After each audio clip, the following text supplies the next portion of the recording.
ये incredible workplace का मतलब क्या है, व्हाट इट इज? अगर कल्चर सही है ऑर्गेनाइजेशन का तो एंड ऑफ द डे जो टैलेंट है आपका है ना, वो आपके साथ जुड़ा रहता है ना, आपके साथ बहुत लंबे समय तक रहता है, वो अपने आप को इंप्रूव करता रहता है। अगर वो अपने आप को इंप्रूव करेगा तो एंड ऑफ द डे आपको इंप्रूव होने की जरूरत नहीं है, बिकॉज आपकी पूरी ऑर्गेनाइजेशन इंप्रूव हो रही है। What is the feedback from the employ actually generally क्या चाहते हैं? मोस्टली लोग शायद बोलते हैं कि उनका जो कॉम्पनसेशन है ना वो ठीक नहीं है। ठीक है। और मैं वो क्या पॉइंट है कि बहुत नेगेटिव देखते हैं कि ऑर्गेनाइजेशन के बारे में? आपको क्या लगता है कि प्रोडक्टिविटी कौन बेटर देता है, जिसमें प्रेशराइज होकर काम करते हैं या जिसमें इन्वायरमेंट अच्छा है? कहाँ से प्रोडक्टिविटी ज्यादा आता है? मुझे लगता है कि हर इंडिविजुअल अपने फील्ड में एआई टूल्स और एआई प्लेटफॉर्म्स को यूज करना आना चाहिए। ये जेनजीज जो न्यू जनरेशन है उनके बारे क्या फीडबैक मिलता है आपको?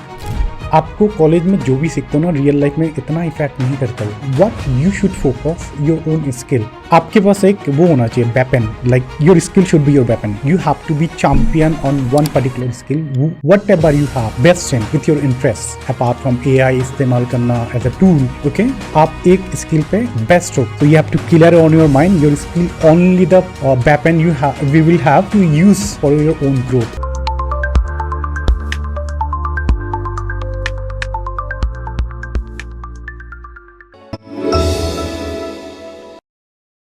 Govind sir, welcome to the open talk show. Thank you Shine. You welcome. जब हम बात करते हैं कि इनक्रेडिबल वर्क प्लेस या ग्रेट प्लेस टू वर्क, इसके बारे में बहुत सुना है, बहुत सारे कंपनी में देखा भी है, and you are doing that particular thing, incredible work place, जो कि एक मुझे लगता है एक स्टेज आप दिख रहा है, sound is like that. And one of the thing which is I got to mind कि बहुत सारे लोगों का ये क्वेश्चन है बेसिक, तो let's talk about it, what it is, how does इस वर्क, इसके बारे में बात करते हैं। तो सबसे पहले मुझे जानना है आपसे, ये आपके माइंड में कैसे आया इनक्रेडिबल वर्क कल्चर को लेके? So sine, first of all great question and thank you for inviting me on the show. You welcome. मैं 25 साल से कॉर्पोरेट वर्ल्ड में काम कर रहा हूँ, एक एचआर लीडर की तरह काम किया, मल्टीपल इंडस्ट्रीज में काम किया, लोकली इंडिया के लिए काम किया, ग्लोबली काम किया, और जब सब जगह काम किया तो मुझे ये रियलाइज हुआ कि अगर आपको एक्चुअल में बिजनेस पे कोई इम्पैक्ट डालना है तो वो आपका टैलेंट ही है जो एक इम्पैक्ट क्रिएट कर सकता है। ठीक है ना। आप खुद भी एक बिजनेसमैन हो और आई थिंक हमारी एक फाइट होती है कि कहीं ना कहीं एक अच्छा टैलेंट मिल जाए बस कहीं से ना, और वो अच्छा टैलेंट मिल जाए और वो उतने पैशन से आपके साथ काम भी कर रहा हो और वो लंबे टाइम तक आपके साथ जुड़े। करेक्ट। विश तो बहुत अच्छी है, बट ये अपने आप नहीं होता, आपको खुद भी कुछ एफर्ट्स डालने पड़ेंगे, right? That effort from the business leader is called culture. अगर आपने एक बहुत अच्छा कल्चर क्रिएट किया हुआ है, it's a very deep concept, will talk about it, but आपने बहुत एक अच्छा कल्चर बिल्ड किया हुआ है तो कहीं ना कहीं आप एक अच्छे टैलेंट को अपने साथ रख पाओगे और नर्चर कर पाओगे। वेल देन आई रियलाइज बात बहुत सिंपल है, और ऐसा नहीं है कि बिजनेस लीडर्स को ये बात समझ में नहीं आती है, ठीक है, उनको समझ में आती है, बट शायद वो उतने एफर्ट्स उसके अंदर नहीं डाल पाते। तो हमें रियलाइज हुआ और मुझे रियलाइज हुआ कि यार कहीं ना कहीं मुझे एक ऐसा कुछ वेंचर शुरू करना है, आज नहीं तो कल, जो ऑर्गेनाइजेशंस को एक इनक्रेडिबल वर्क कल्चर बिल्ड करने में मदद करेगा। तो कॉर्पोरेट लाइफ में ऑलमोस्ट 25 साल काम करने के बाद मैंने सोचा कि अब टाइम है कि मुझे कल्चर पे फोकस होके काम करना है, and that's where the birth of Incredible Workplace happened. I think it's an amazing idea to start a business. Generally मुझे लगता है because most of the people जो जानते हैं आज तक वो ये जानते हैं कि great place to work, satisfied ही दिखा है। I think your version is quite bit sound upgraded, okay? It's interesting। तो बहुत सारे लोगों को सिर्फ दिखता है ये चीज़, okay? नॉलेज नहीं है, स्पेशली बहुत सारे लोग तो इसके जो सर्वे होते हैं वो सर्वे फुलफिल करते हैं, पर वो उनके बारे ज़्यादा नॉलेज नहीं होता है, how what is happen after this survey. तो उसके बारे में सारी चीज़ें बात करेंगे, ओके? उससे पहले मुझे थोड़ा आपके बारे में बात करना है। आपने बताया था कि 25 years of experience you have personally, okay? ये जाननी, चलो आई अंडरस्टैंड अब द बिजनेस का, आपका कि ये शुरू से माइंड सेट था कि बिजनेस करना है या बस आपको लगा कि जॉब से भर गया मन? What is this? Well, that's an awesome question. Yeah. First of all, just to give you a context behind that, I am from Uttarakhand. right? My father was in army and 1971 की जब war हुई तो उस war में ही got retired hurt. So एक बम का टुकड़ा उनके पैर पे लगा, वो रिटायर्ड हर्ट हुए. तो उसके बाद उन्होंने डिसाइड किया कि भाई वो दिल्ली आएंगे और जॉब करेंगे. That's where my whole family moved to Delhi. मेरी सारी एजुकेशन यहाँ पर हुई. ये क्यों मैं आपको बता रहा हूँ, बिकॉज जो आपका क्वेश्चन है कि क्या मैं पहले से ये करना चाहता था या मैं बिजनेसमैन बनना चाहता था. देखिए, पहाड़ी लोगों में ना जॉब करना इज द अल्टीमेट गोल. आज की जनरेशन थोड़ा डिफरेंट हो गई है, बट हमारे टाइम पे सबसे पहले क्वेश्चन ये होता था कि बच्चा पढ़ कब लेगा और जॉब पे नौकरी कहाँ कर रहा है वो, है ना. तो our mindset was since beginning कि हमें जॉब करनी है और अच्छी जॉब करनी है. Touchwood, despite of the fact of the financial problems, we were 3 sisters and 2 brothers. तो उस प्रॉब्लम के बाद भी, फाइनेंशियल दिक्कत होने के बाद भी मेरे फादर ने एक चीज अपनी लाइफ में सबसे अच्छी करी, वो ये कि अपने बच्चों को खूब पढ़ाया. Okay. That is the best thing he has done. उन्होंने शायद यही अर्न किया अपनी लाइफ के अंदर, और उस एजुकेशन की वजह से हम अच्छे अब जब एजुकेशन आपको आ जाती है तो आपको ज्ञान आ जाता है, आपको समझ आ जाती है आपको कहाँ जाना है ना. You know the market. हाँ, और हमको कहीं पर ना शायद हमको कोई ऐसा नहीं था कि जो हमें बताए कि कहाँ जाना है. बेसिकली आपको ना हम ही खुद ही थे जो खुद ही सीखना है कि कहाँ जाना है, खुद ही एरर करना है, खुद ही ट्रायल करना है. बेसिकली यू नो लाइफ आपको चलते चलते सिखा देता है. मैं आपको सच बताऊं, what I felt when I was working in different companies, मुझे ना एक कंपनी एक मशीन की तरह लगता था. ओके कि ये मशीन चलता कैसे, मैं इसका भाग क्यों लूँ. लाइक यू नो एक मशीन की तरह कहीं से किसी ने स्टार्ट किया है, then many people join us, you know join together and making this bigger bigger bigger. Correct. Okay and हम उसका पार्ट है. मैं हर जब भी नई कंपनी में काम किया, फ्यू कंपनी में मैंने काम किया, और उसमें मैंने रियलाइज किया कि ये सिस्टम चलता कैसे. तब मुझे भी समझ आया कि यार हाँ कुछ तो है. नहीं, मुझे लगता है कि it's we get outcome, like हमें हमारे माइंडसेट किस तरह का होना चाहिए, बेसिक अंडरस्टैंडिंग मुझे मिला. Then I think this is all of the thing, way of mindset मुझे हेल्प किया है to today I am hosting a show. मुझे शायद लगता है कि जॉब करना is a good thing before you start a business. मतलब so मुझे लगता है सीधा बिजनेस में जाना, मतलब मेरा व्यू है कि सीधा बिजनेस में जाना चाहिए. बिकॉज एक बार जब जॉब में आता हो ना, बहुत एटिकेट्स, बहुत एलिमेंट्स आपको समझ में आते हैं कि क्या होता है जॉब के अंदर. तो then you start your own business, then it makes sense. But to your question, मैं कभी भी बिजनेस नहीं करना चाहता था. बिकॉज हमारी फैमिली में किसी ने बिजनेस नहीं किया आज तक. खानदान में कोई बिजनेस नहीं करता हमारा. Everybody is mostly the job, है ना. तो बट आया कैसे, जो आपका बहुत सही एलिमेंट आपने पकड़ा. एक्चुअली क्या होता है, when you come to your 40s, this happens with most of the people who are in 40s, उनके दिमाग में आता है enough of the corporate world, enough of job, we have to start something of our own. The problem with that is वो plan नहीं करते. Thought अच्छा है, आपको करना भी चाहिए. अगर आपको लग रहा है कि आपको कुछ एंटरप्रेन्योर बनना है, आपको बिजनेस करना है, तो करना भी चाहिए. द ओनली प्रॉब्लम इज कि वो उसके लिए प्रिपेयर नहीं होते. तो नहीं, मेरे दिमाग में कभी नहीं था कि मुझे बिजनेस करना है. मैं जॉब में था, और जब ये दिमाग में थॉट आया कि मुझे एंटरप्रेन्योर बनना है, तो मैंने एक जर्नी से अपने आप को प्रिपेयर किया, and here we are today. कोई इंस्पिरेशन है कोई ऐसा? फ्रॉम एंटरप्रेन्योरशिप परस्पेक्टिव कोई इंस्पिरेशन तो नहीं है, बट मैं अपने एक स्टूडेंट का नाम लेना चाहूंगा जिसने मुझे इसके लिए एक्साइट किया. Okay, student he was my एक मिनट, आप वर्किंग थे और आपको एक स्टूडेंट है. ओके, तो वन ऑफ माय, जब मेरी पहली जॉब थी, वहां मेरा एक मेंटी था हिमांशु नाम से. और उसने अपनी लाइफ में बहुत कम टाइम के लिए 1-2 साल के लिए काम किया, and he started the business. Because वो बनिया फैमिली से आते थे, तो उनके वहां तो business is the utmost thing. ठीक है. और उसने बहुत बड़ा एम्पायर बिल्ड किया बेसिकली अपना यंग एज में बहुत. अभी भी उसकी मल्टीपल कंपनीज है वो जो चलाता है. तो he inspired me from that perspective, और हम बहुत सारी कन्वर्सेशंस करते थे इसके अराउंड. तो कहीं ना कहीं मैं कहूंगा कि अगर एक एंटरप्रेन्योरशिप की नॉलेज और एक जो मोटिवेशन मेरे अंदर डाली गई कि एंटरप्रेन्योरशिप बनना है, क्या स्टार्ट करना है, इनक्रेडिबल वर्क लिए स्टार्ट करना है, कुछ और करना, वो अलग बात है. बट एंटरप्रेन्योर बनना है, वो एलिमेंट आई थिंक मुझे हिमांशु ने डाला. That he still my motivation from entrepreneurship perspective. I can feel that. कि वो बिजनेस को रन कैसे करते हैं, चलाते कैसे हैं. I have been his coach, but I think entrepreneurship का जो एलिमेंट है वो उसने मेरे अंदर डाला. Interesting. Okay, I think he will love to hear that again, especially from the podcast. I'm sure. Okay, ये तो आपकी जर्नी हो गया. Okay, and how he started. Okay, let's come to the incredible workplace. आपकी incredible workplace. ये incredible workplace का मतलब क्या है? What it is? So basically जैसे भी it's English word, the objective is to make sure that कि हम ऑर्गेनाइजेशन के वर्क कल्चर को असेस करें और उस वर्क कल्चर पे जो भी फीडबैक है वो ऑर्गेनाइजेशन को हम दे सके, और अगर उनका जो कल्चर है वो हमारे स्टैंडर्ड को फॉलो करता है, and we have a standard called pulse framework, उसको अगर वो फॉलो करता है या उसको अचीव कर लेता है तो हम उनको सर्टिफाई भी करते हैं शायद। तो this is what the whole concept of incredible work. Yeah, I heard that few of companies, reputed companies, you have satisfied with, okay? Yeah. And that is a great part, and that sound quite interesting. तो इसमें actually क्या होता है sir, जितना मैं जानता हूँ, okay, लोगों को पता है, okay, incredible workplace or great place to work, it is quite similar, okay? It sounds similar, okay? Exactly ये जो होता क्या है, ये किस बेसिस पे satisfy किया जाता है? Yeah. So first I'll talk about little bit on the first thing where you said that incredible workplace and great place to work are similar. They are in a similar kind of zone. The way I describe ourselves and the way we are different is fundamentally is that we are not an assessment and certification company only. We don't consider ourselves कि हमको company को जाके certify करना है.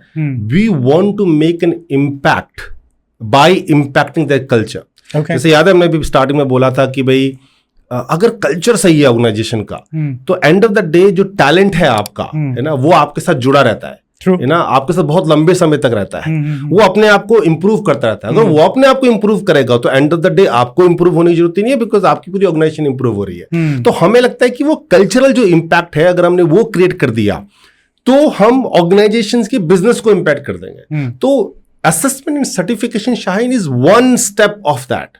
But the second step of that is to consult the organization, tell them what exactly they need to do to make sure that culture को वो कैसे improve कर सकते हैं। तो इस तरह से समझिए आप कि हमारा जो असेसमेंट एंड सर्टिफिकेशन वर्टिकल है ऐसा है जैसे कि एक कंपनी डॉक्टर के पास जाए और बोले कि हमें पता नहीं है कि हमारे को प्रॉब्लम क्या है, मुझे दर्द यहाँ हो रहा है, तो हमने बोला ठीक है आप ये 4 टेस्ट कर लो। हम कहते हैं हमारे केस में आप 1 टेस्ट कर लो, ठीक है, और जब टेस्ट की रिपोर्ट आएगी तो टेस्ट की रिपोर्ट से हम आपको बता देंगे कि आप फिट हो या आप अनफिट हो, और अगर अनफिट हो तो कहां पर हो और फिट हो तो कहां पर हो। अब आप बोलोगे चलो ये रिपोर्ट तो मैंने देख ली है, अब मैं खुद सही हो जाऊंगा अपने आप, आपकी मर्जी है। आपको नहीं यार हम तो ये एरिया में मुझे लगता है कि हमें आपकी मदद की जरूरत पड़ेगी, आपकी कंसल्टिंग की जरूरत पड़ेगी, तो हम कंसल्ट भी करते हैं उनको और उसको नेक्स्ट लेवल पे लेके जाते हैं। तो that is what it is basically. I understood. I think ये एक प्लस पॉइंट है कोई भी कंपनी के लिए to have been incredible work place, okay, or a great place to work. It's quite sounds similar, okay.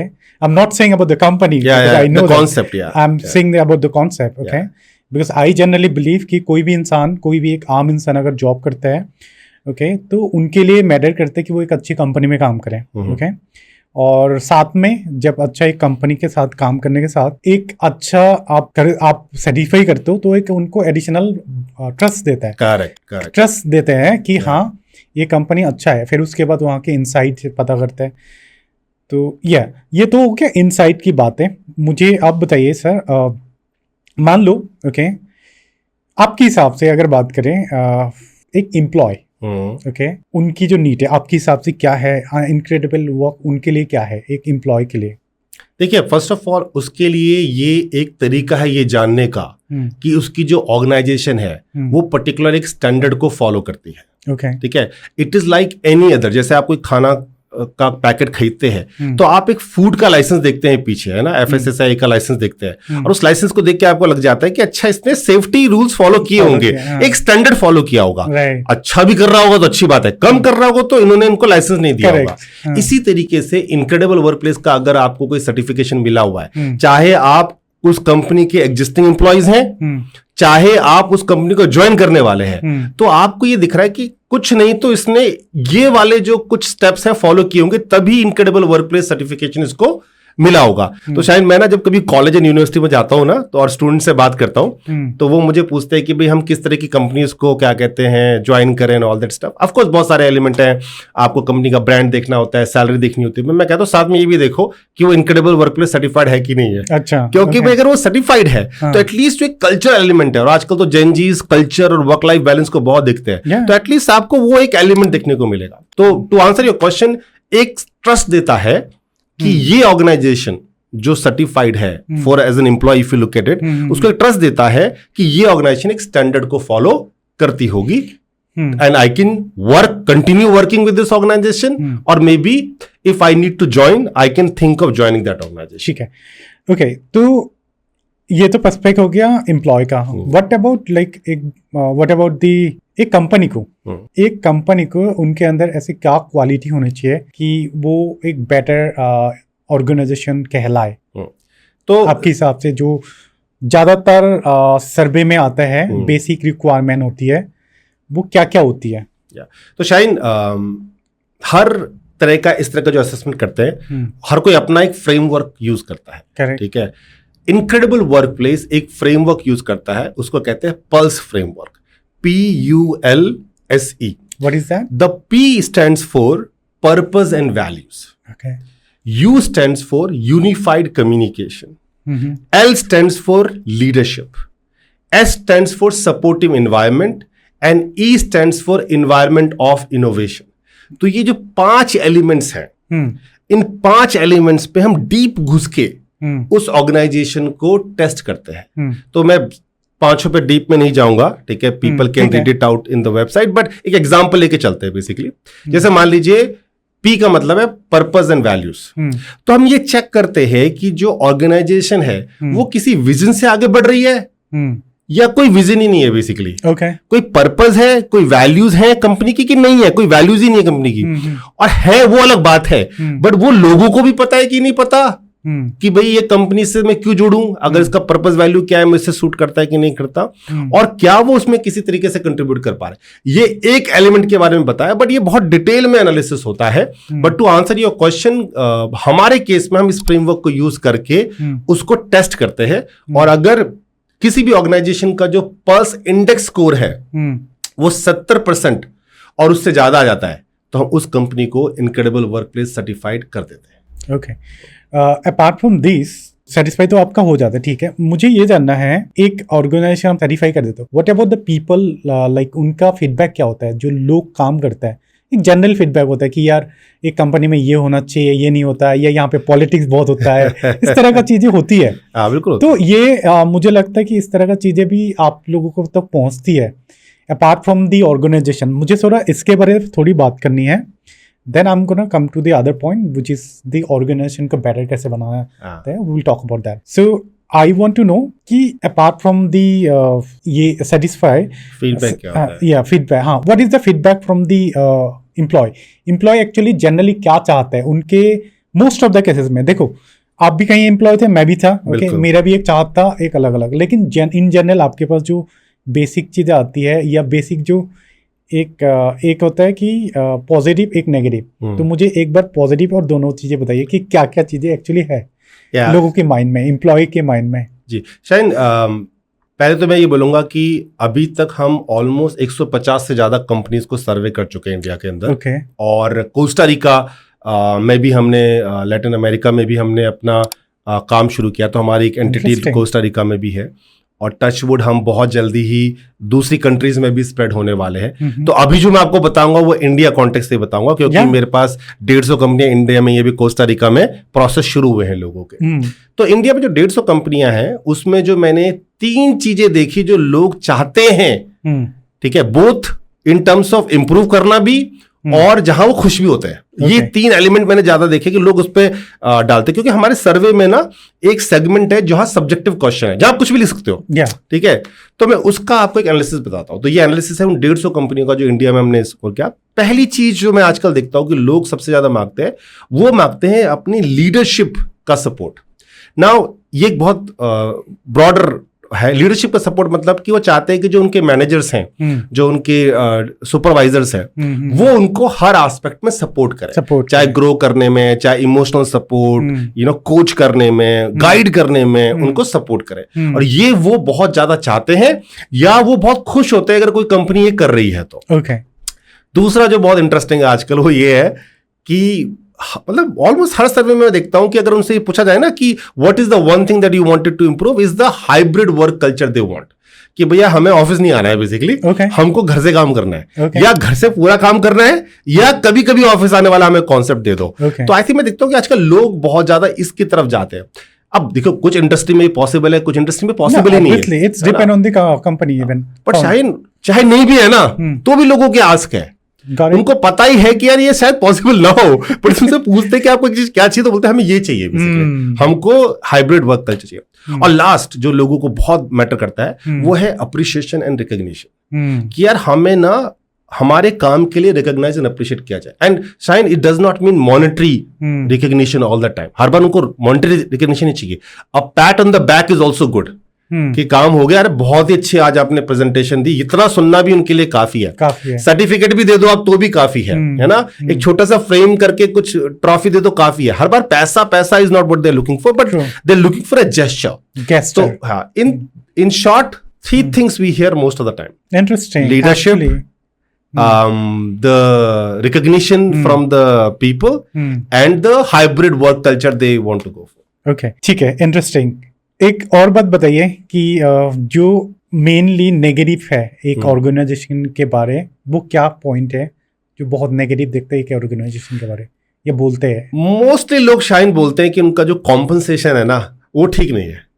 ठीक है, और मैं कंपनीज को ये बोलता हूँ, जब हम कंपनी को बिकॉज हर कंपनी का जब सर्वे हो जाता है तो उसके पास उनकी एक एनालिसिस रिपोर्ट जाती है ना, तो मार्क्स जाते हैं हर एरिया में, जैसे मैंने बोला डॉक्टर की रिपोर्ट आती है, ऐसी रिपोर्ट आती है, आप कहाँ ग्रीन हो, रेड हो, ऑरेंज हो, सब आता है। तो हर कोई बोला मोस्टली हर केस में आता है कि उसमें क्वेश्चन होता है कि how satisfied you are with your compensation. But obvious है कि बहुत ही कम लोग बोलते हैं कि हम सेटिस्फाइड है, तो मोस्टली ये एक एरिया आता है हमेशा। मतलब नंबर में देखा जाए तो 30 to 70 kind of, I will say less than that, like 90% employees says that not happy with the compensation. ये बात अलग है कि वो कितना कॉम्पनसेशन डिजर्व करते हैं, उससे मतलब नहीं है वो खुश है कि नहीं है, ये क्वेश्चन तो वो खुश नहीं है। But I always tell this to the clients that take it with a pinch of the salt. मतलब ये तो बट ऑब्वियस सा क्वेश्चन है ना, अगर आप मैं आज से पूछ लो आप कि भाई आप अपने बिजनेस की रेवेन्यू से कितना खुश हो, तो 90% बिजनेस ओनर से नहीं, हम तो खुश नहीं में और कमा रहा है बेसिकली, समझ लो। तो इट्स लाइक दैट क्वेश्चन। तो ये एक एरिया है जो बहुत ज्यादा नेगेटिव आता है। और जो दूसरा एरिया मैंने देखा हुआ है वो अपोजिट है, जो मैंने पहले बोला। देखिए, अच्छी लीडरशिप होना भी बहुत इंपॉर्टेंट है, पर जहां बुरी हुई वहां सबसे ज्यादा आपको नेगेटिव फीडबैक मिलेगा। तो दूसरा एरिया जहां लोग नेगेटिव फीडबैक देते हैं वो अपने मैनेजर्स के बारे में देते हैं। ओके, अगर कंपनी को इनक्रेडिबल वर्कप्लेस कहा जाता है तो ऑब्वियसली एक उसमें जब एंट्री भी करते हो कि मुझे फील होता है कि एक इनक्रेडिबल वर्कप्लेस में मैं जा रहा हूँ, राइट? तो अच्छा फील होता है। ओके, आपने बताया कि आप सेटिस्फाई भी करते हो apart from the employee requirement and everything. Okay, आप उनको एक कंपनी को सेटिस्फाई करते हो, राइट? उनका जो फीडबैक होता है, उनका जो क्वेश्चन वगैरह होता है, क्या ये एम्प्लॉयर को पता होता है? Very good question. क्वेश्चन तो पता होते हैं कि क्या क्वेश्चन पूछे जाएंगे, नहीं अबाउट द आंसर, नहीं उनको आंसर्स भी पता होते हैं, बट ये पता नहीं होता कि कौन क्या आंसर दे रहा है। ओके, तो the surveys are anonymous in the sense that nobody, even we don't know. तो for example to explain you in simple words, होता है क्या शाइन कि मान लीजिए आपकी कंपनी में 500 लोग हैं, हमने 500 लोगों को सर्वे भेजा, ठीक है। हमारा क्राइटेरिया ये होता है शाइन कि 70% लोगों को वो सर्वे भरा होना चाहिए। अगर उससे कम लोगों ने सर्वे भरा हुआ है तो हम सर्वे को कंसीडर नहीं कर सकते, क्योंकि ना स्टैटिस्टिकल है, ये हमारा बनाया हुआ रूल नहीं है, स्टैटिस्टिकल है कि अगर कोई भी आप सर्वे कर रहे हो, कोई भी नॉर्मल सर्वे भी कर रहे हो, उसमें 70% जनता अगर पार्टिसिपेट कर रही है तो उसके बाद का जो एनालिसिस होगा तो ये मान सकते हो आपकी मेजॉरिटी जनता ये बोलना चाहती है। तो ये एक स्टैटिस्टिकल रूल होता है बेसिकली। तो 70% लोगों को आंसर देना होता है, पर हमें ये नहीं पता होता कि वो 70% में से किसने आंसर दिया और किसने आंसर नहीं दिया, और ना वो हमें ही नहीं पता तो एम्प्लॉयर को कैसे पता होगा। अच्छा। तो बेसिकली होता है क्या है कि हम किसी भी ऑर्गेनाइजेशन से केवल ईमेल आईडी मांगते हैं और उस एम्प्लॉय का नाम मांगते हैं जिसको हमें सर्वे भेजना है। हमारे पास एक प्लेटफॉर्म है जिसको हम यूज करते हैं, वो है जोहो सर्वे, जोहो कैंपेन। उसके थ्रू हम सर्वे को भेजते हैं और उससे हम कभी रिकॉर्ड नहीं करते कि जो बंदा फॉर्म भर रहा है उसका ईमेल आईडी क्या है। वो जो डिटेल हमें दी जाती है वो केवल उनको लिंक भेजने के काम आती है, उनसे डेटा लेने के काम नहीं आती। अब तो मैं आपको एक इंटरेस्टिंग सा एग्जांपल बताता हूं कि आप एचआर हो कंपनी में और आपने मुझे बोला कि गोविंद भाई ये तो अनोनिमस तो है ना सर्वे? हाँ बिल्कुल अनोनिमस है। उसके बाद भी क्योंकि 70% का क्राइटेरिया होता है तो हम ना उनको एक डेली रिपोर्ट भेजते हैं कि अब 10% लोगों ने भर दिया, 20% लोगों ने भर दिया। ये तो हमें पता होता है कि 500 में से कितने लोगों ने भर दिया, ये नहीं पता होता किसने भरा किसने नहीं भरा। तो वो क्वेश्चन पूछते हैं, अच्छा ये बताओ कि किसने नहीं भरा, उसको हम ईमेल भेजते हैं। तो हम कहते हैं भाई ये तो अनोनिमस सर्वे, हमें खुद नहीं पता अच्छा कि किसने भरा है। अब आपके पास एक ही चारा है कि आप 500 लोगों को ईमेल भेज दो, बोलो भाई अगर आपने नहीं भरा तो भर दो, ठीक है। तो what I am trying to tell is कि कभी कभी हम जब एचआर को भी बताते हैं कि अनोनिमस है और वो इस तरह के क्वेश्चन पूछते हैं कि हमें बता दो कि किसने नहीं भरा, तो मुझसे बोलते हैं ये तो अनोनिमस है, हमें पता ही नहीं है। तो this is the kind of deep anonymity we have build in the system कि हमें नहीं पता होता। तो आपकी मतलब ये आपके पास जो एक फीडबैक जो होता है वो आप रीड नहीं कर सकते हैं? हम फीडबैक रीड कर सकते हैं, हमें ये नहीं पता होता कि ये शान ने भेजा है या ये गोविंद ने भेजा है। अच्छा। हाँ, तो होता क्या है कि जब हमारे पास सारा फीडबैक आता है, मान लीजिए 500 में से लेट से 450 लोगों ने फॉर्म को भर दिया, अब उसका पूरा एनालिसिस होगा फॉर्म का, मतलब जितने भी हमारे पास इनपुट्स आए, तो जो आउटकम जाएगा क्लाइंट को, वो क्लाइंट को आउटकम जाएगा इस तरह से कि भाई ओवरऑल या डिपार्टमेंट वाइज या रोल वाइज आपके वहां लोग क्या कह रहे हैं। ये नहीं जाएगा कि शाहीन ने ये बोला और गोविंद ने ये बोला। बिकॉज देखिए Shaheen, end of the day survey तभी इंपैक्टफुल होंगे जब सर्वे को भरने वाले को ये पता होगा कि मेरा नाम आगे नहीं आएगा। आपने भी कॉर्पोरेट वर्ल्ड में काम किया है और आप बोलो कि अब गोविंद, मान लो आप गोविंद को रिपोर्ट करते हो, आपने भरा है ना, आप गोविंद को रिपोर्ट करते हो, उसमें क्वेश्चन लिखा हुआ है कि आपका मैनेजर आपको कितना सपोर्ट करता है 1 से 5 में बताइए। आपने बोला 1 और आपका नाम चला गया, तो आपको पता भाई तो गोविंद को पता चल जाएगा, वो तो मेरा मैनेजर है, कल को भाई उसी के हाथ में मेरा सैलरी इंक्रीमेंट मेरा करियर, मैं क्यों बोलूं। पर आपको मैं बोल दूं शाहीन, किसी भी तरीके से नहीं पता लगेगा। आपके अलावा हमको भी नहीं पता, एचआर तो छोड़ दीजिए, जो हम तो थर्ड पार्टी है ना भाई। इनक्रेडिबल वर्कप्लेस थर्ड पार्टी है।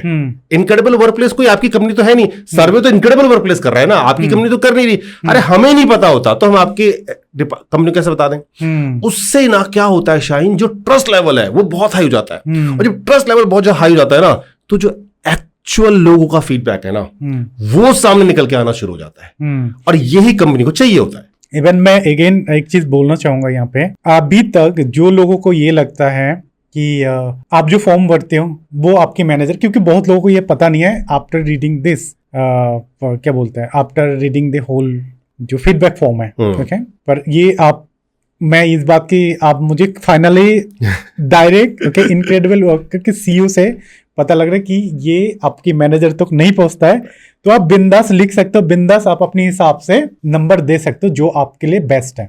ये किसी के पास नहीं पहुंचता, हमें ही नहीं, एज आई सेड कि जब मुझे ही पता नहीं है एज इनक्रेडिबल वर्कप्लेस जो हमारा प्लेटफॉर्म है वो कैप्चर ही नहीं कर रहा है फीडबैक, तो आई थिंक कहीं भी नहीं पहुंच सकता। आई थिंक ना ये ना एक रिटर्न होता है, people still sometime curious about to have a concern कि क्या पता ये सिर्फ इसे बोलने के लिए सच में ऐसा होता है। आपने बहुत सही बोला सर। एंड मुझे लगता है कि जैसे आपने बताया ओके आपकी कंपनी के बारे, आई एम श्योर यही होता होगा, ओके। और अगर नहीं जाता तो उनके लिए बेस्ट है। अगर जो लोग ये सुनेगा ना आज की पॉडकास्ट, ये आज की ये कन्वर्जेशन, वो बिंदास फील तो करेगा फॉर श्योर, ठीक है।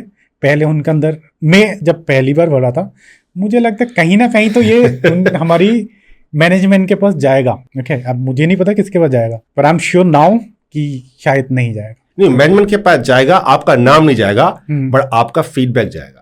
तो उससे क्या होता है, इंप्रूवमेंट होता है। अब शाहीन ने बोला कि मुझे हमारा वर्क कल्चर ठीक नहीं है, ये नहीं ठीक है, उनको ये तो पता चलेगा क्योंकि यही करने के लिए तो वो सर्वे कर रहे हैं। उनको ये पता नहीं चलेगा कि ये शाहीन ने कहा है, क्योंकि and of the day company को ये पता होना चाहिए।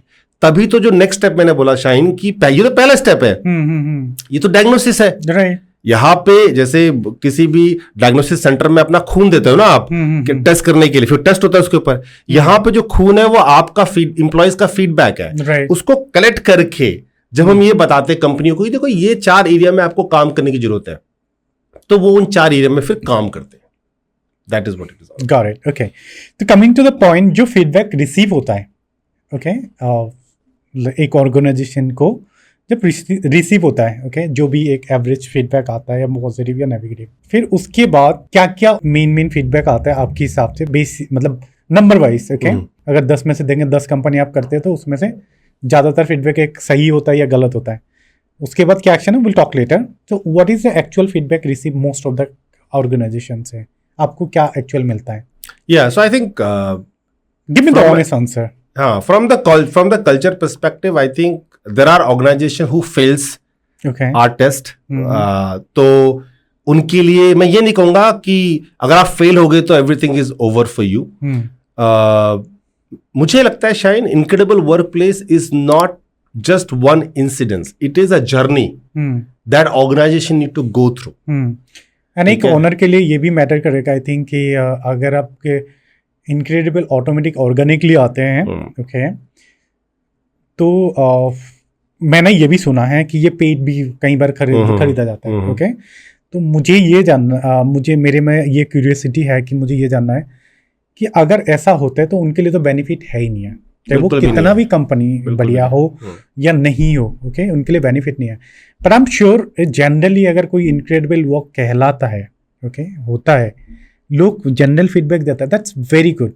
बट अगर नहीं होता है तो आप क्या करते हो?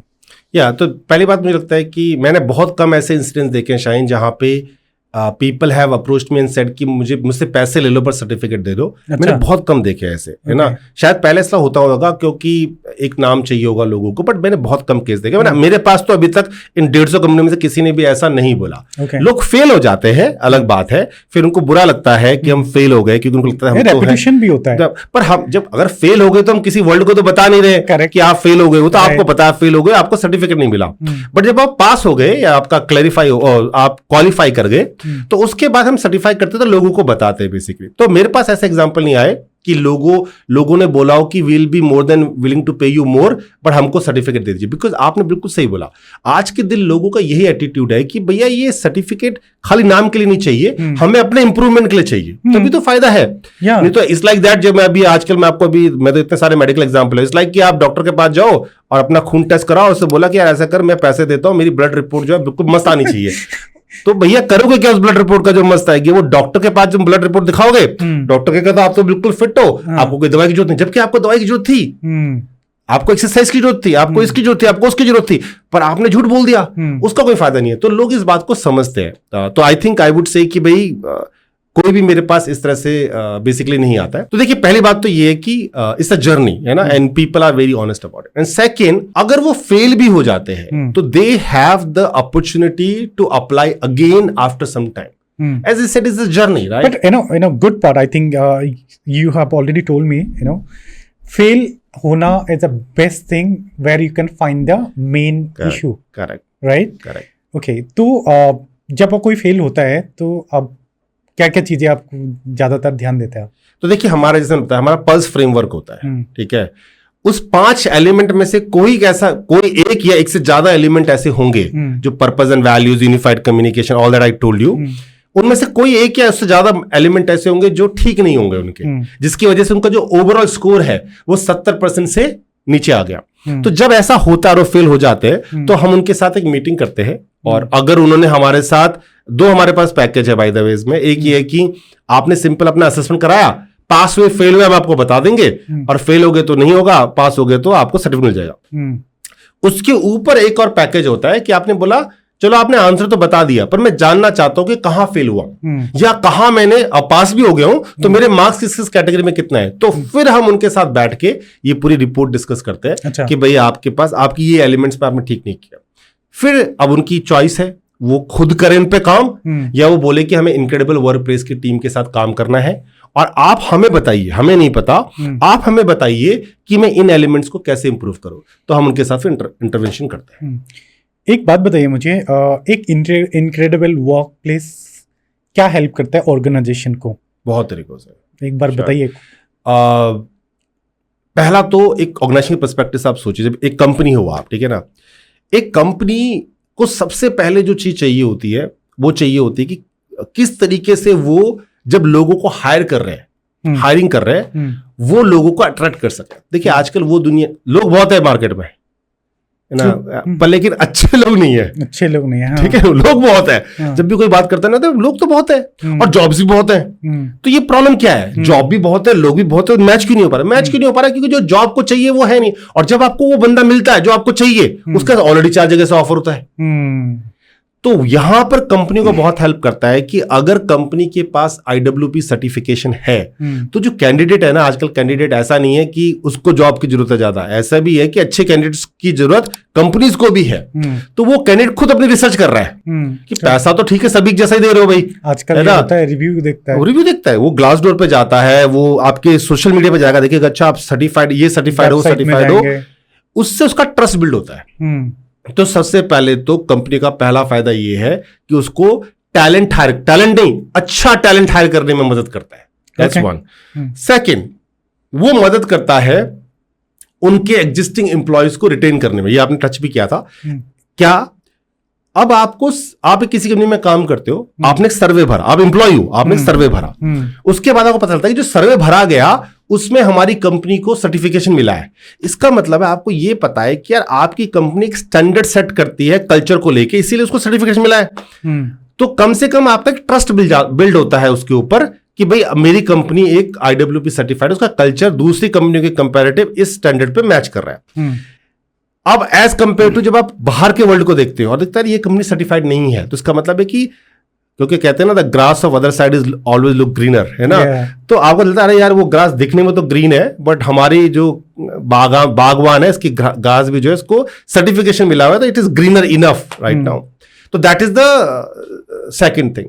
द थर्ड थिंग इज आजकल ऑर्गेनाइजेशन ना, जैसे हम एज एन इंडिविजुअल ब्रांडिंग पे काम करते हैं, कंपनीज भी अपने एम्प्लॉयर ब्रांडिंग पे बहुत काम करती है। कंपनी का ब्रांड बाहर जाना, लोगों को उस ब्रांड को अच्छा समझना इज वेरी पावरफुल, और इनक्रेडिबल वर्कप्लेस सर्टिफिकेशन उस ब्रांड को नेक्स्ट लेवल पे लेके जाने का काम करता है।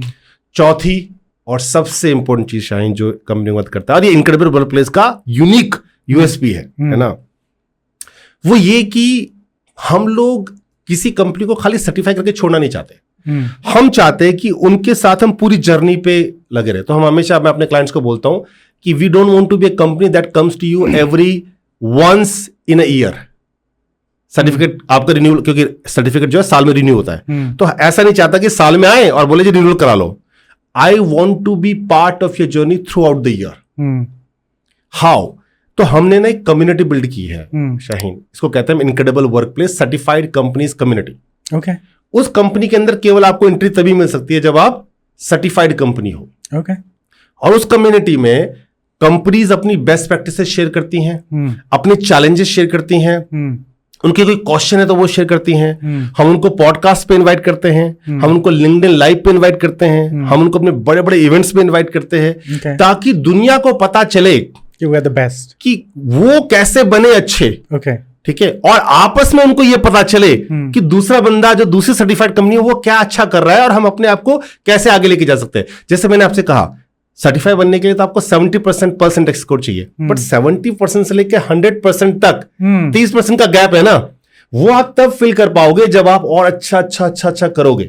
तो जर्नी खाली सर्टिफाई होने पे भी खत्म नहीं होती, आपको उसमें भी कितना अच्छा बनना है उसके लिए आपको कॉन्टिन्यूअस एफर्ट करना पड़ेगा। और ये कम्युनिटी आपको इनक्रेडिबल वर्कप्लेस हमारी टीम के पास आने की जरूरत नहीं है बार बार, और भी 150 कंपनियां हैं जो सर्टिफाइड हैं, उनसे ही पूछ लो वो कैसे बने, उनसे आप। तो एक तरीके से क्लोज निट कम्युनिटी फॉर्म कर दी है जो हेल्प करती है। तो ये 4 फायदे हैं किसी भी कंपनी को अगर वो सर्टिफाई होती है, that helps them to make their work culture an incredible work culture. Interesting. About the workplace, जी एक बेटर एक वर्क प्लेस जो होता है और एक वर्क प्लेस जो नेगेटिव में रहता है, ओके, दो ही होता है। जी। एक सही होता है, ये जो सेटिस्फाई होता है, एक नॉन सेटिस्फाई होता है।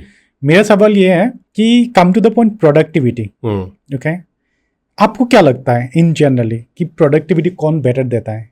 ओके, जिसमें प्रेशराइज होकर काम करते हैं या जिसमें एक प्रोडक्ट इन्वायरमेंट अच्छा है देखा जाए, तो प्रोडक्टिविटी की बात करें तो कौन सा बेटर कंसीडर किया जाता है, कहाँ से प्रोडक्टिविटी ज़्यादा आता है?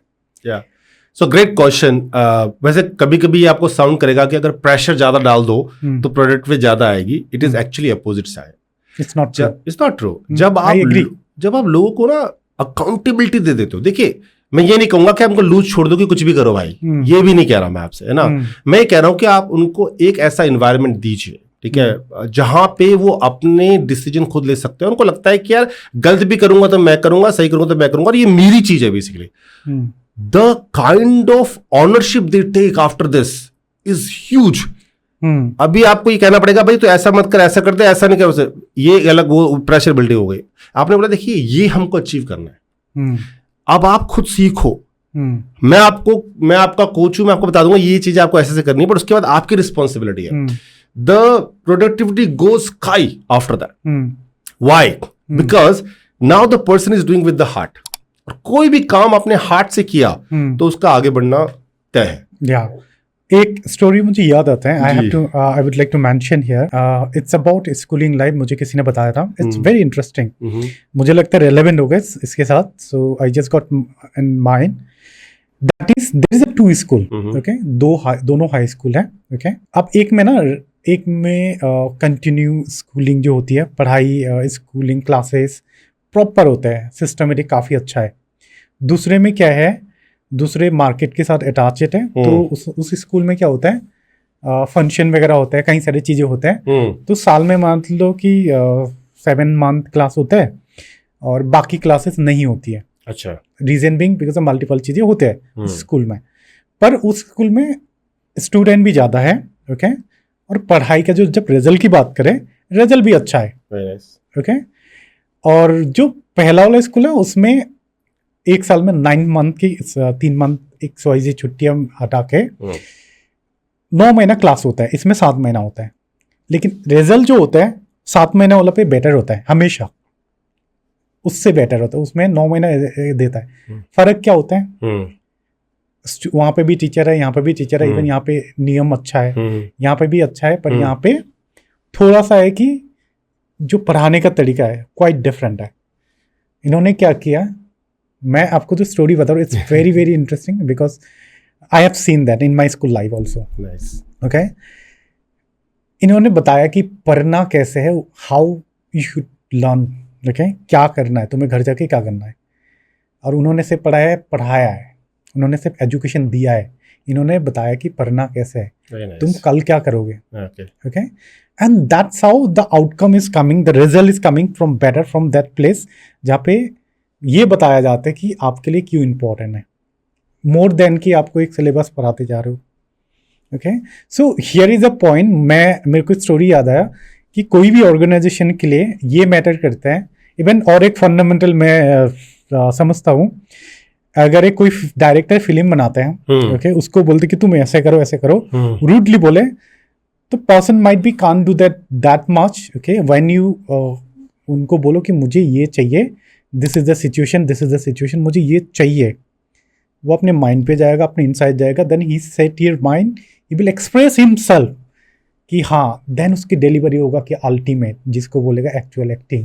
तो आई थिंक ये हर जगह अप्लाई होता है, स्पेशली जो लाइफ पे है, कॉर्पोरेट में भी जो काम कराने का तरीका से मैं थोड़ा रिलेट कर रहा हूँ। नहीं, आपने बहुत सही बोला शाहीन, एंड जो बात मैंने भी आपको बोली और जो एग्जांपल आपने दिया, we don't just tell this to our client, we do it ourselves. You know, Incredible Workplace के अंदर एक छोटी सी टीम है, and we all work remotely, क्योंकि हम कर सकते हैं, है ना, हमारे लिए remote, so we are a remote first organization, हमारा कोई भी एम्प्लॉय ऑफिस से काम नहीं करता, okay, but that's not the only thing. We always say that we do not want to record the number of hours you have spent on a particular day. वो हमें matter नहीं करता है। What matters to us is that whether you have achieved what you wanted to achieve, what our vision, what we are reaching, yeah. अगर आपको हमने बोला कि आपको 4 चीजें करनी है और किसी मतलब 2 लोगों को काम दिया, हमारी टीम में ही है, एक बंदे को 8 घंटे लगते हैं, 1 घंटे को 3 घंटे लगते हैं, तो हमें कोई प्रॉब्लम नहीं है, वो बाकी के 5 घंटे क्या कर रहा है, हमें उसका कोई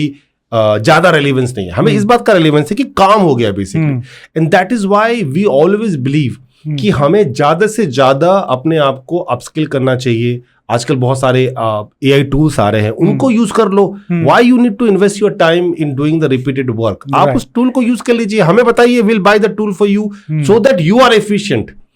अब बट ऑब्वियस है कि जब वो इंडिविजुअल जो 8 घंटे का काम इस तरह के अपने स्किल से, अपने एक्सपीरियंस से और टूल्स को यूज करके 3 घंटे में कर देता है, ऐसा आदमी कभी 5 घंटे खाली बैठना नहीं चाहेगा। वो आदमी फिर क्या बोलता है, जी मैं तो कर दिया मैंने 3 घंटे में, आप मुझे बताइए और क्या काम करना है, I want to grow up, this is what we want in our team. आप भी ग्रो अप करें, आप अपने स्किल को भी बढ़ाएं, अपने कॉम्पिटेंस को भी बढ़ाएं, साथ में इनक्रेडिबल वर्क प्लेस को भी बढ़ाएं और अपनी सैलरी भी बढ़ाएं. So all things are improving right together.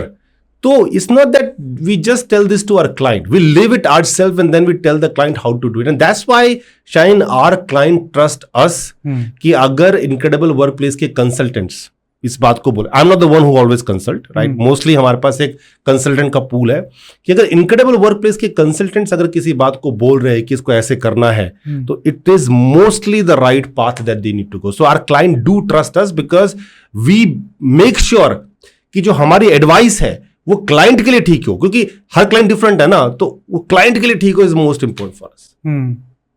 Interesting. एक बात बताइए मुझे, आपको क्या लगता है आपके हिसाब से प्रोडक्टिविटी कौन ज्यादा देता है, हाइब्रिड, रिमोट और ऑन साइट? तो इसका मेरे पास कोई सीधा आंसर नहीं है. नहीं, स्टिल हाँ, मैं आपको आंसर दूंगा, बट मुझे लगता है कि ये बहुत ज्यादा डिबेटेबल टॉपिक है क्योंकि और मैं तो इसमें जिया हूं बेसिकली ना. When I was the global HR head, हमने अपनी कंपनी को ऑफ साइट इन पर्सन से हाइब्रिड किया, रिमोट किया. देखिए, मुझे लगता है कि दोनों ही ठीक है. मतलब मैं अगर मुझसे पूछो आप, तो I am the advocate of remote work. I am the advocate of remote work. But remote work के साथ सबसे अच्छी चीज क्या होती है ना, और सबसे इंपॉर्टेंट चीज क्या होती है जब आपको करनी होती है, ऐसा कल्चर बिल्ड करना कि लोग आपके इस फ्लेक्सिबिलिटी का गलत फायदा ना उठाए. ये कैसे बिल्ड करोगे आप, is the key of working in otherwise remote से अच्छा कुछ नहीं हो सकता है ना. ये मेरा मन. अगर ये पूछोगे यार गोविंद आप बताओ आपको क्या पसंद है तीनों में से? आपको आपके हिसाब से कौन सी प्रोडक्टिविटी बेटर होता है apart from your own company experience? What you think कि आपको क्या लगता है कि रिमोट में ज़्यादा प्रोडक्टिविटी मिलता है या रिमोट में कॉन्सिक्वेंसेस ज़्यादा होता है, और ऑन साइट में best productivity? What do you think? Because मैंने सुना है कि बहुत सारे फाउंडर ऐसे बोलते हैं, कोई बोलता है कि ऑन साइट बेस्ट होता है. अगर मुझसे पूछेंगे तो मुझे जनरली लगता है कि on site is the best.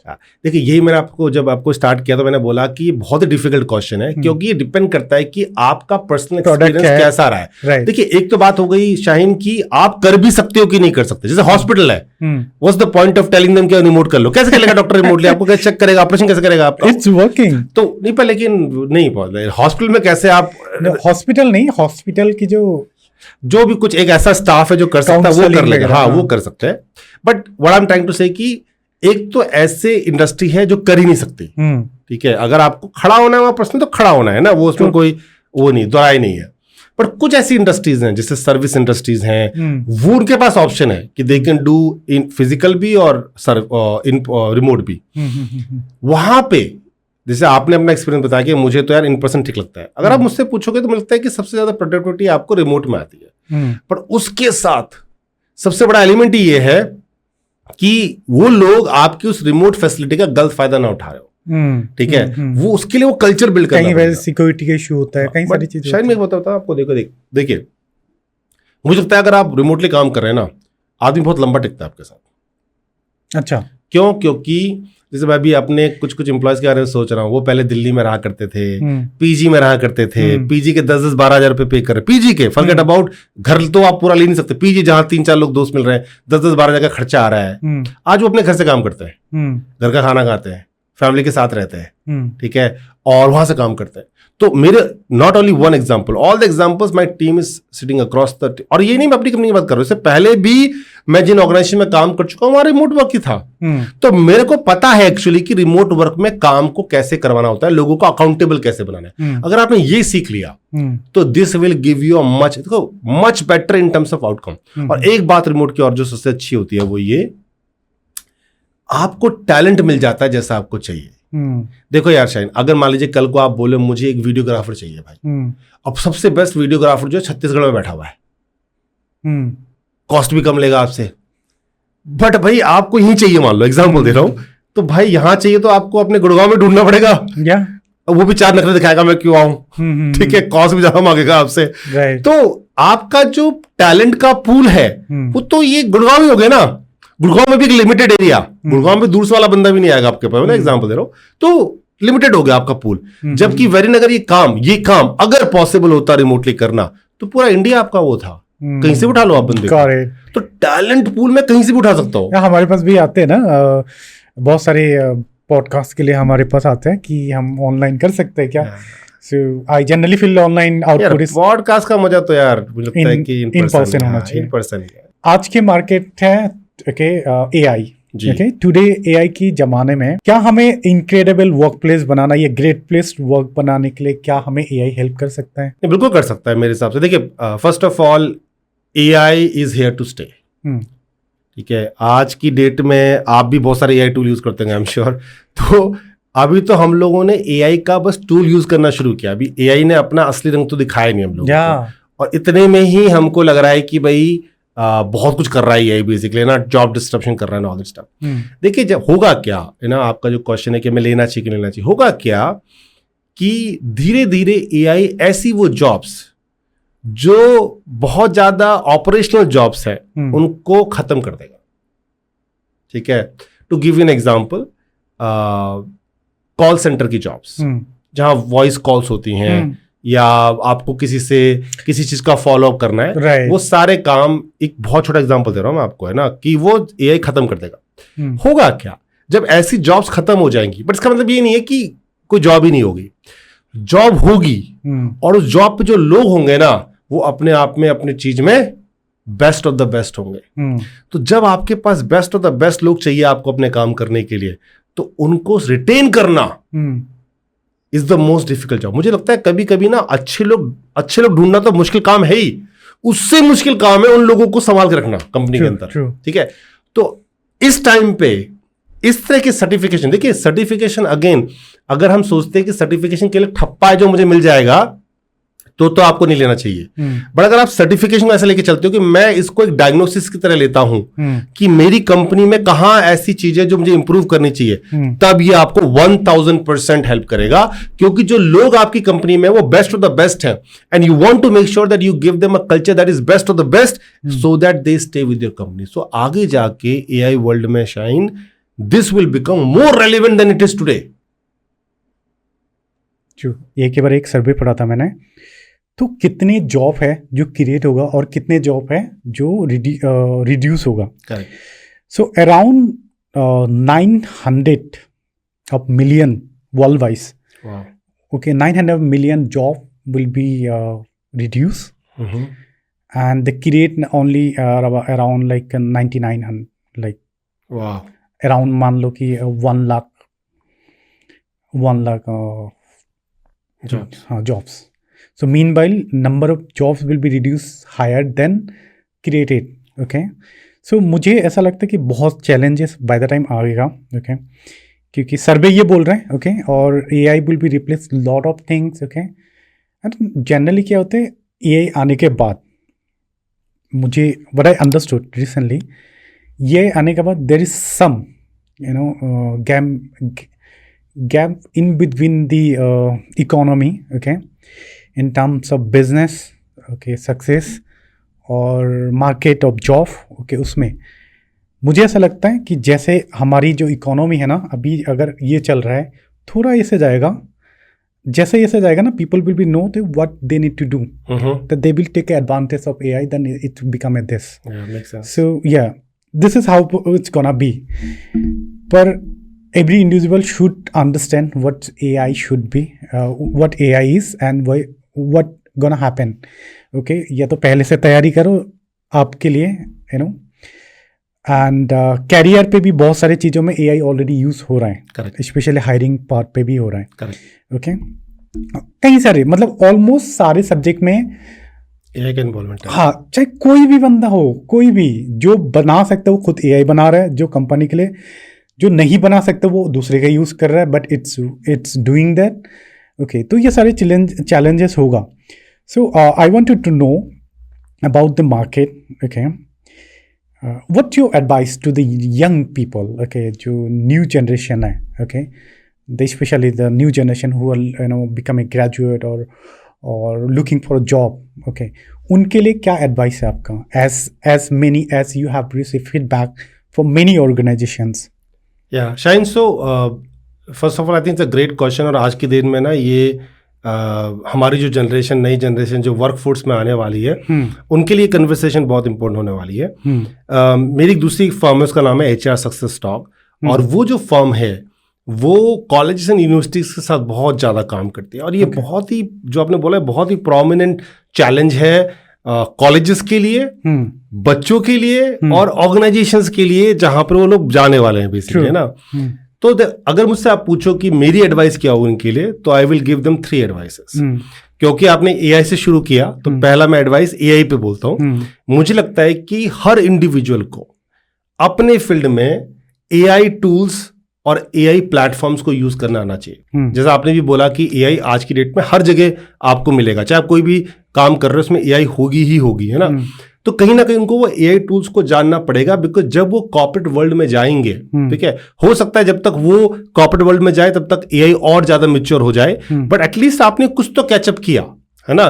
देखो, ये कभी पॉसिबल नहीं होगा शाइन की जो बच्चा आएगा वो कॉर्पोरेट वर्ल्ड के लिए बिल्कुल रेडी होगा, कभी नहीं होगा, बट एटलीस्ट उसको बेसिक अंडरस्टैंडिंग अगर है तो वो उसमें कॉप अप कर जाएगा। तो एग्जांपल, मैं एक बच्चा हूं, मैं गया और मैंने जॉब ज्वाइन करी और पता चला वहां तो सब कुछ AI होता है, मुझे AI का A भी नहीं आता अभी, तो then it will be a problem. But अगर मुझे बेसिक आता है तो मैं सीख पाऊंगा। That is my first suggestion. Second would be that आपको ना कहीं मेंटोर्स को ढूंढना बहुत जरूरी है, जिनको गुरु कहा करते थे हम पिछले जमाने में।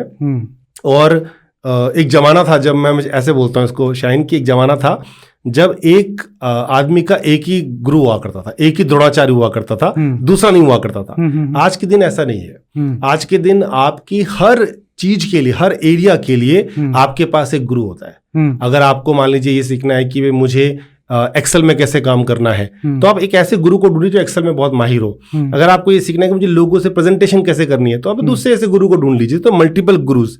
तो मेरा दूसरा एडवाइस है कि भाई आपको as an individual, as a student, you need to start having mentors, because वो ही मेंटोर आपको आपकी पहली जॉब दिलाने में भी मदद करेगा।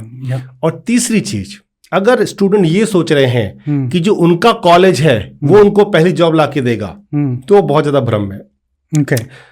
हर स्टूडेंट को अपनी पहली जॉब के लिए खुद ट्राई करना चाहिए। वो क्यों रहे कॉलेज यूनिवर्सिटी के भरोसे।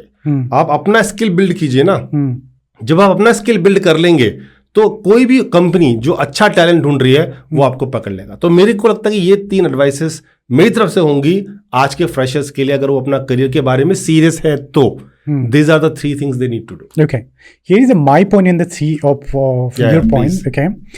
मुझे ऐसा लगता है in the same way AI जो है, AI को आप एज अ टूल इस्तेमाल करें, नॉट दैट कि आपको AI पे भरोसा रहे पूरा। Okay, because generally I believe AI create by the human, okay, और for their own benefit, right. But AI आपकी मार्केट को चैलेंज कर सकता है, जो सबको लग रहा है। पर मुझे लगता है कि अगर AI को हमने बनाया तो हम AI को रिप्लेस भी कर सकते हैं किसी और चीज़ से। So use your own mind. Okay, so do not just depend on the AI, use your own mind. अगर आप यूज नहीं कर पाएंगे तो सिर्फ AI के भरोसे में रहेंगे और AI आपकी बाप बन जाएगा। So आप उनसे कैसे ये यूज़ करते हो, यू नो। मुझे ऐसा लगता है कि AI होने के बाद काफ़ी सारी चीज़ों में इम्पैक्ट कर रहा है, जैसे कि रिलेशनशिप, ह्यूमन कनेक्शंस को बहुत इफेक्ट कर रहा है। पहले अपने मेंटर की बात करी, ओके, मेंटरशिप, ओके। अब मेंटर लोगों को क्या लगता है AI ही हेल्प करेगा। नो, आपके पास मेंटर होना चाहिए। मैं मानता हूँ ये बात, मेंटर होना चाहिए। Mentor will be help you to understand what it is, what's going on. आपको पता है आजकल लोग AI को ही मेंटर समझने लग गए हैं। That's actually wrong. मुझे लगता है गलत है। आपको मैं बताऊं, मैं खुद AI यूज करता हूं, पर इन जनरल पर्सन से भी बात करता हूं, डिस्कस करता हूं। Okay, this is okay, this is the way.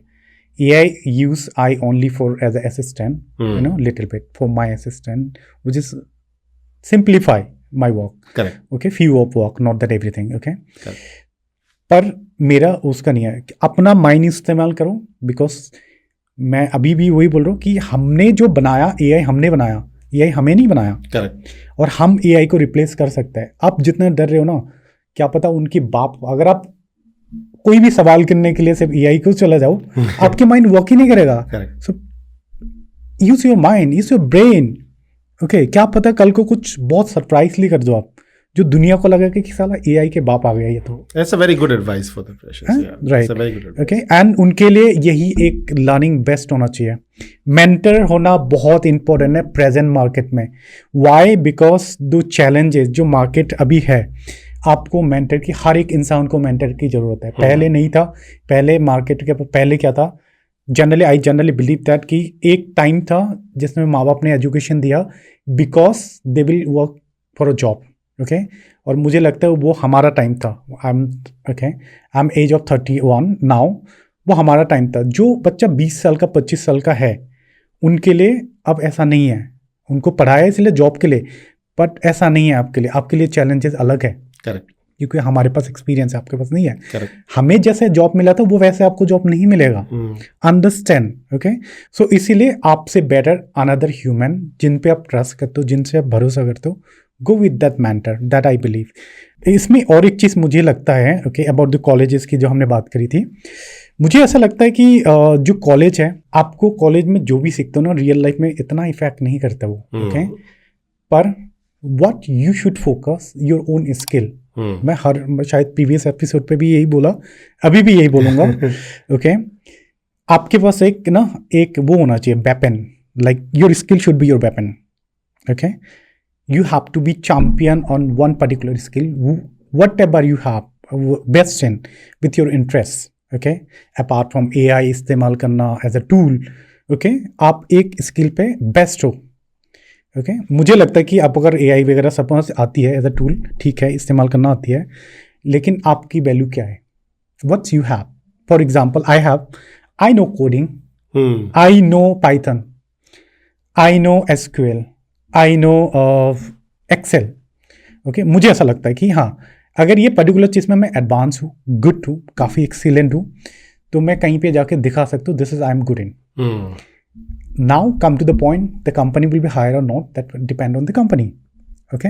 But in case वो आपका वर्क नहीं करता ना, जो रेस्ट ऑफ द टीम है, जिसमें सबसे ज़्यादा नंबर होगा एम्प्लॉय का, जो नॉन टेक्निकल, नॉन एक्सपीरियंस लोग है, उनके साथ आप जुड़ जाओगे, मैच करोगे, फिर आपका जो लेवल है, मैं तो मानता हूँ स्किलेट लोग अभी तक मार्केट में से 30% है, 70% नहीं होता है, नॉन स्किल है। जिनके पास स्किल नहीं है वो जो जॉब कर रहे हैं इस तरह का।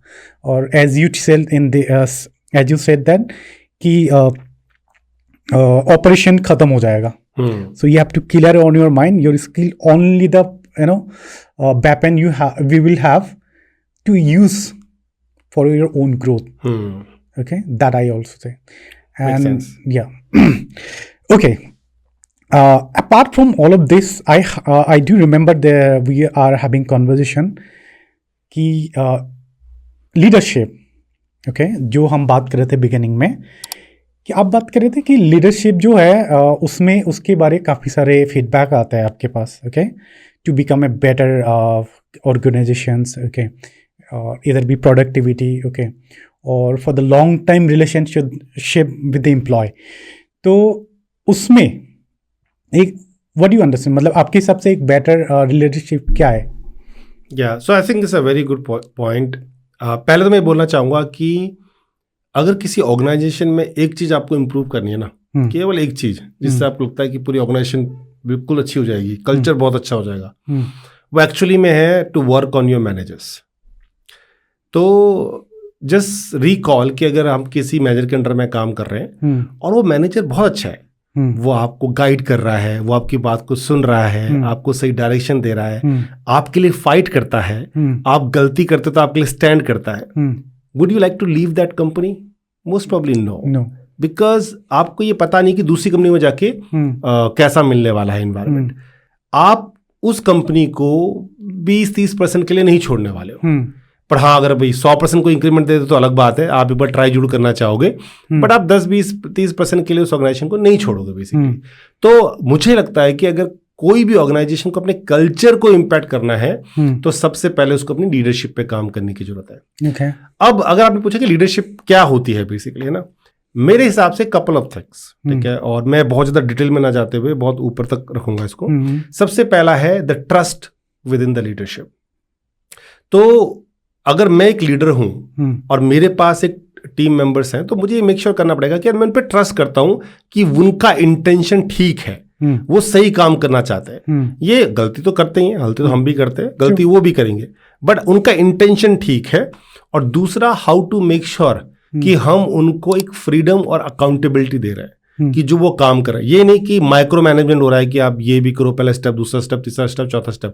वेल, अगर उनको ट्रेनिंग की जरूरत है तो करो, कोई दिक्कत नहीं है, बट उसके बाद उन पे छोड़ दो कि भाई मुझे आपसे ये आउटकम चाहिए, आपके पास राइट रिसोर्सेस हैं, राइट टूल है, राइट ट्रेनिंग है, अब आप मुझे अचीव करके दीजिए। तो मेरे हिसाब से leadership is only two things. One is how do you build trust within your leadership for your team members, and second is how are you creating an environment where you are able to give them accountability so that they do their job better than what you're expected.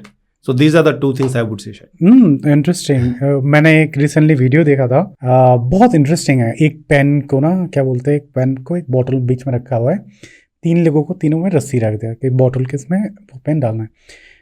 तो वो pen क्या है कि ऐसे था, तो bottle में जाने के लिए तीनों को बैलेंस करना होता था। ठीक है, बैलेंस करेंगे तब वो तीनों पे जाएगा। मतलब वो they trying to mention there कि टीम वर्क होता क्या है। कह रहा है अगर एक बंदा उसमें वर्क नहीं करता है और दूसरा बंदा, दोनों बहुत एफर्ट लगा रहे हैं उसमें, वो पेन उस पर्टिकुलर जगह पे जाएगा नहीं।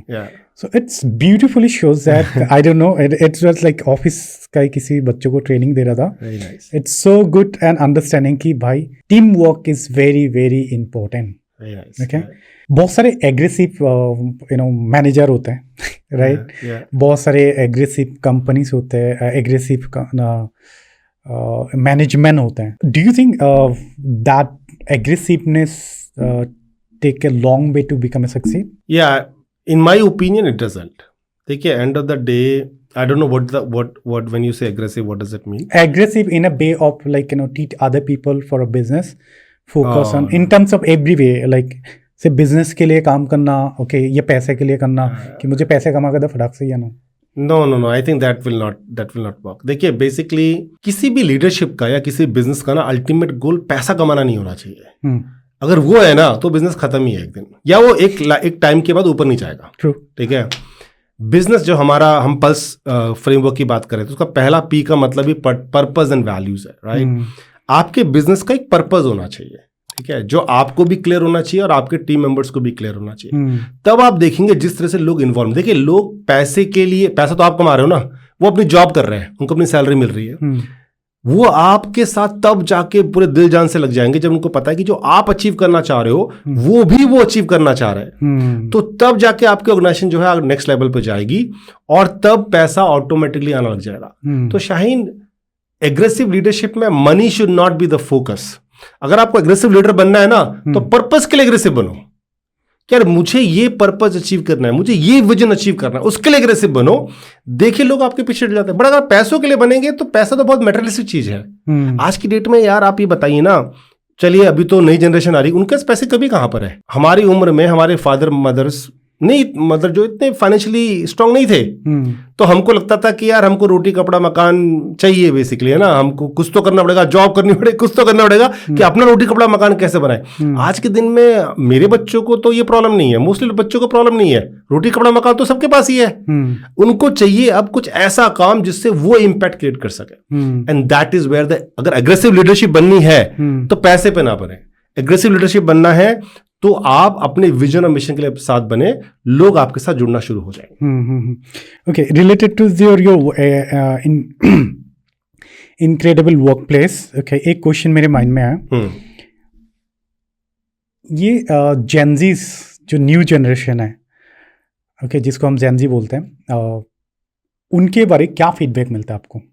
Well, this is one of the area, Shaheen, जो सबसे ज़्यादा हम अपनी ऑर्गेनाइजेशन में सुनते हैं और सबसे ज़्यादा कंसल्टिंग असाइनमेंट हमको ना जेनजीज मैनेज करने के लिए ही आती है। तो मुझे लगता है कि नहीं, लोगों के लिए चैलेंज है जेनजीज, और वो इसलिए चैलेंज है जो मैंने आपको बताया कि can I ask you, sorry, I am holding you, ये जो आपने बोला चैलेंजेस है, मुझे पैसिफाई कर देंगे कि क्या क्या चैलेंजेस है, क्या क्या चीज़ें हैं जेनजीज के अंदर? हाँ, तो actually I was coming to that. तो बेसिकली जेनजीज का क्या है कि एज आई सेड कि उनके लिए ना पैसा इज नॉट द मोटिवेशन। क्योंकि उनके पेरेंट्स ने रोटी कपड़ा मकान वाला प्रॉब्लम जो है वो सॉल्व कर लिया है, ठीक है। अब ऐसा नहीं है कि वो काम नहीं करेंगे तो उनके घर में चूल्हा नहीं जलेगा बेसिकली, है ना, वो चूल्हा तो जल ही रहा है उनके घर में। अब जब एक आपकी कोई भी ये वाली नीड जो बेसिक नीड सॉल्व हो जाती है तो आप देखते हो what next you need to do. तो जैसे आपने एग्जांपल सुने होंगे तो लोग कहते हैं कि यार जेनजी जो है 8 घंटे ज्यादा काम नहीं करना चाहते, 6 बजे के बाद बोलते हैं कि हमें कॉल मत करिए आप लोग, है ना, या बोर बहुत जल्दी हो जाते हैं कोई भी काम कर रहे हैं तो, है ना, उनको अपने टाइटल बड़े फैंसी चाहिए, है ना। अगर आप उनको बोलोगे कि आज आप जो ट्रेनिंग की तरह ज्वाइन कर लो, नहीं मैं ट्रेनिंग, मुझे सीधा मैनेजर बनाओ आप, है ना। तो इस तरह की चैलेंजेस लेकर वो आते हैं। और जो उनका जो हमारा एक सॉल्यूशन उनको होता है वो ये होता है कि देखिए आप ये सोच रहे हैं कि आप जेनजीज को चेंज कर देंगे तो बहुत डिफिकल्ट है, क्योंकि देखो जो उनकी अपब्रिंगिंग वैसे हुई है, उसी कल्चर में हुई है, तो वो चेंज करना मुश्किल है। You have to make sure that आप अपने वर्क कल्चर को अलाइन करें जेनजीज के हिसाब से जो उनको चाहिए, राइट। अगर उनको ये लग रहा है कि मुझे मैनेजर का टाइटल चाहिए तो हैव एजुकेशन, हैव कन्वर्सेशन, उसको बोलिए आप मैनेजर बन सकते हो, पर मैनेजर बनने के लिए ये क्राइटेरिया जो आपको फुलफिल करने पड़ेंगे। आपको लगता है आप क्राइटेरिया फुलफिल कर सकते हो तो आप बन जाइए।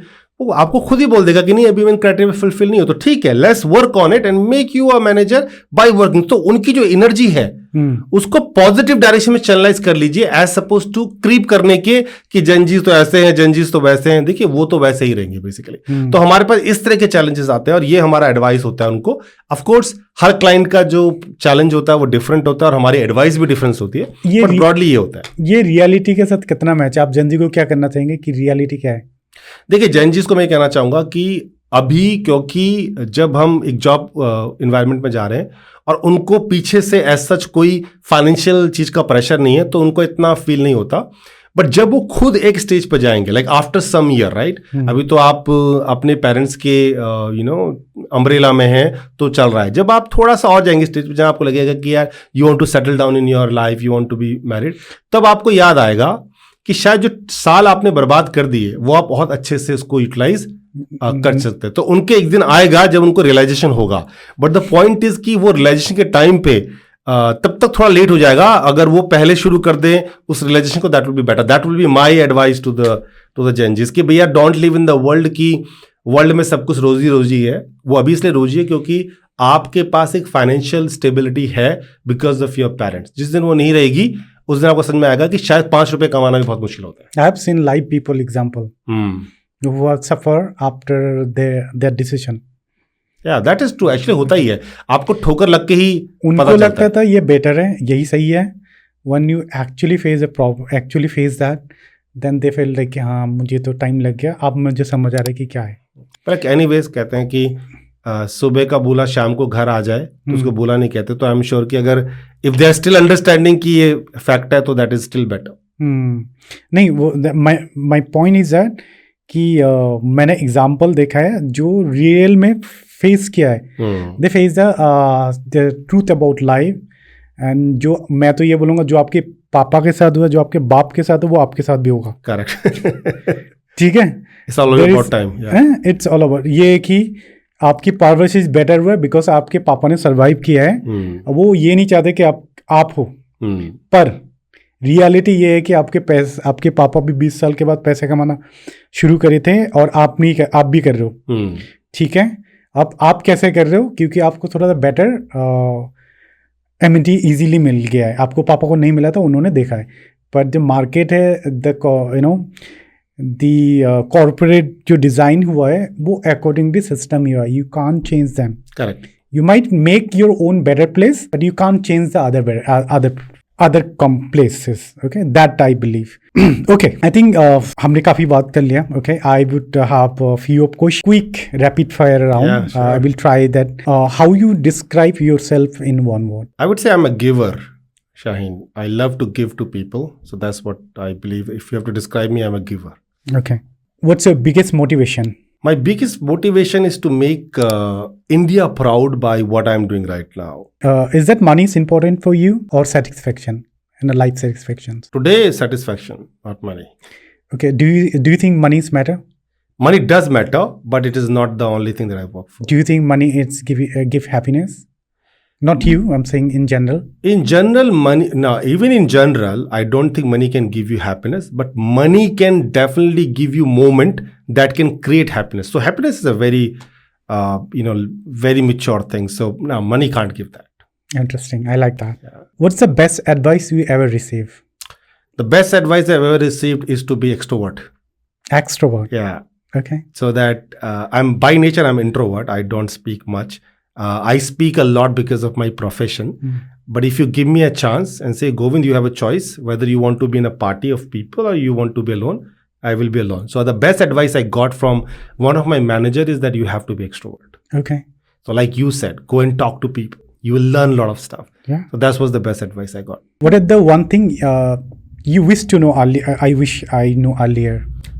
I wish I knew artificial intelligence earlier, but unfortunately, artificial intelligence just came now. Yeah, just came. Yeah. Yeah. So that's the only thing. Everyone is learning from artificial intelligence. But I think that's the only thing I would say that I would have learned long back. I think we'd have done magic. But one habit changed your life. I started listening to a lot of podcasts Okay. of people on multiple topics. I think that is one of the great habit I have. Interesting. I listen podcasts on geopolitics. I listen podcasts on artificial intelligence. I listen podcasts on how to build businesses, how to manage teams. Earlier, I think books were the friends, but today the podcasts are my good friends. That's actually transformed. Yeah, that actually transforms the thing that I do, the way I look at because you can't go outside every time meeting people, but you can listen to their podcasts and their, opinions. Who's your favorite podcaster?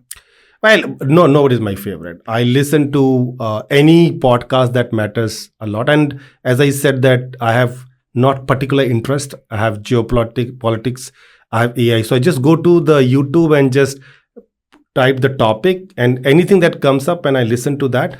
And if within a couple of minutes, I get to know whether I want to listen to that person or not. Okay. But no particular podcaster is my favorite one. Okay. Define success in one word. Success in one word for me is the success of the other people who are associated with me. So if they are successful, that means I am successful. Like I told you earlier, I'm a giver. So let's say if I have 10 people working for me, if they feel that they are getting successful, they are becoming successful, is my agenda. So if they are successful, I'm successful. Do you have any favorite quote? So my favorite quote is that don't dress like what you are. Dress like what you want to be. So it's not about clothes, by the way, right? It's about your outlook. So don't dress, don't behave, don't do things that what you are today. Dress like, behave like, do things that you want to be. So I think that's my favorite quote. Interesting. Yeah. Okay. All right. Thank you so much for joining me. Thank you so much for the conversation. We had a great conversation and thank you. I really appreciate it and thank you for inviting me. It was really, really engaging. I enjoyed it and I hope that your audience does that too. Thank you so much. Thank you.